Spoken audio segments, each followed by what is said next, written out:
We all want to live our own life, right? But what if I told you that the modern path to finding your purpose, the one that tells you to live for yourself, is completely, totally backward? Today, we're diving into a really radical ancient idea that just flips that whole concept on its head. So let's just stop and ask for a second. What does that even mean to live your own life? For a lot of us, it means chasing our dreams, embracing personal freedom, finding our own way, and discovering who we are on our own terms. It's a very modern, very individual way of looking at things. But the source material we're digging into today, which comes from a biblical perspective, it offers a very different and honestly pretty surprising answer to that exact same question. And it's not just a little bit different. It is fundamentally counterintuitive. It really challenges the very foundation of how we normally think about our own ambitions and our life goals.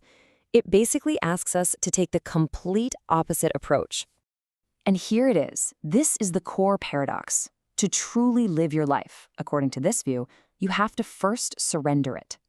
Now, I know what you're thinking. That sounds like giving up, doesn't it? Like a loss of who you are. But stick with me here, because there is a very specific logic behind this idea. So yeah, let's unpack the logic behind this whole surrender thing.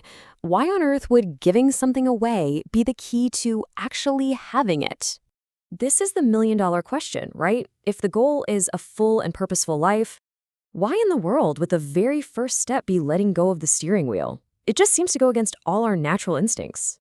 Okay, so the theological P that unlocks this entire idea comes from verses like this one in 1 Corinthians.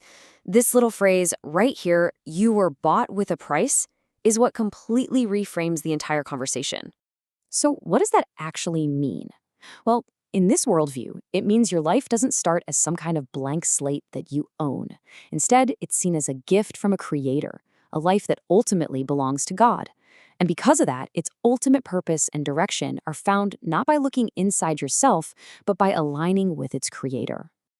Okay, so if you accept that basic idea, what does this surrendered life actually look like in the real world?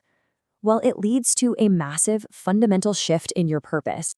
And this right here illustrates the two paths perfectly. Over on the left, you've got what the source text calls a life lived for selfish desires, which is basically a life centered on you, me, the self. And then on the right, you have a life lived for God's purposes, a life centered on something much, much bigger. So the practical day-to-day application of this shift is a complete reorientation of your focus. You start turning it outward. Instead of asking, what do I want? The question becomes, how can I serve God and how can I serve other people? Your purpose isn't found in self-fulfillment, it's found in service. And this brings us to the final and maybe the most important piece of the whole puzzle, the outcome. What's the promised result of actually living this way? What's the payoff? And here's where we come full circle, back to that initial paradox. According to this worldview, surrendering your life isn't a loss at all. It's actually presented as the only path to what it defines as true, deep, lasting fulfillment, a sense of purpose that just chasing your own goals can't ever provide. The pathway to get there, then, is laid out kind of like this. By focusing on serving God and serving others, you're also encouraged to trust that a purposeful future is already planned for you. The source points to biblical passages that talk about God having a plan, which kind of takes the massive burden off your shoulders of having to figure it all out on your own. So we'll end with this question for you to chew on. Whether you subscribe to this worldview or a totally different one, it's pretty clear that how we define purpose directly shapes what our search for fulfillment even looks like.